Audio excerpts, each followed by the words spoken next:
picture sa Pilipinas. Minsan binigyan pa nga ako ng death certificate ng kusado. Pagkatapos minahuli ko, huling-huli, buhay na buhay.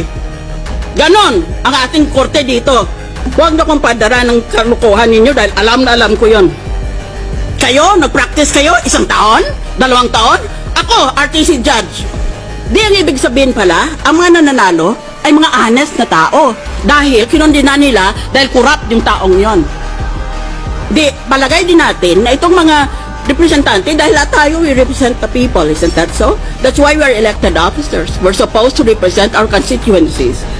Eh kung hatulan nating may sala yan, di ibig lang dahil crooked siya, di ibig lang sabihin tayo, honest tayo.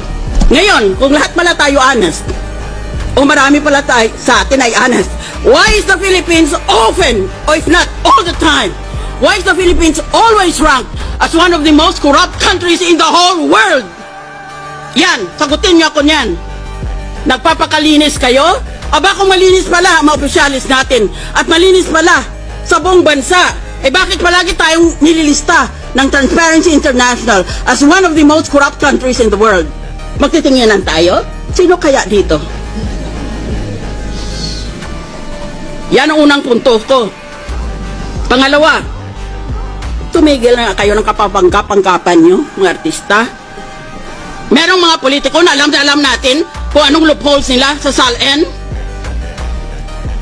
Deposito ang sinasabi ng batas, pagkatapusan ng Disyembre, katapusan ng taon, magdeklara ka kung magkanong pera mo sa bangko. Hindi ba gini-withdraw nila pera nila sa buwan na Nobyembre o Disyembre para pag naglagay sila, pag nag-file sila ng SALN nila, wala nga silang deposito. O kaya meron lang sila ng couple of thousands. Kasi withdraw nila eh. Pag Enero, i-deposit nila uli.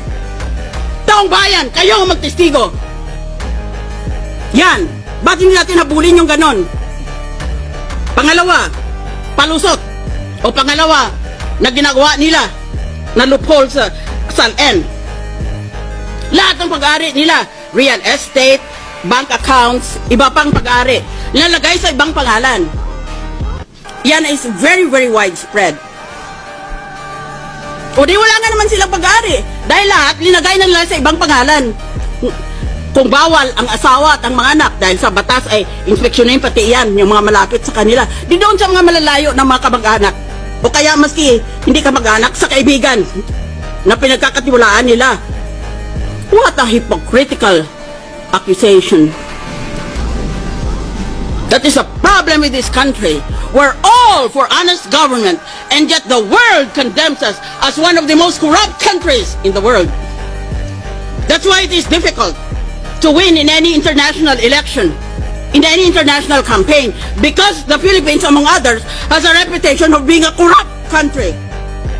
Isip ng iba, kung corrupt ang bayan na yan, walang matinong lalabas dyan. Walang matinong ibubunga yan. Ba't bawat isa ba sa inyo walang sala tungkol sa SALN? Bigyan nyo ako ng sapang buhay. Panginoon, bigyan mo ako ng sapang buhay at imbestigahin ko lahat. Isa-isa. Dito sa Senado at sa House of Representatives. Tignan natin.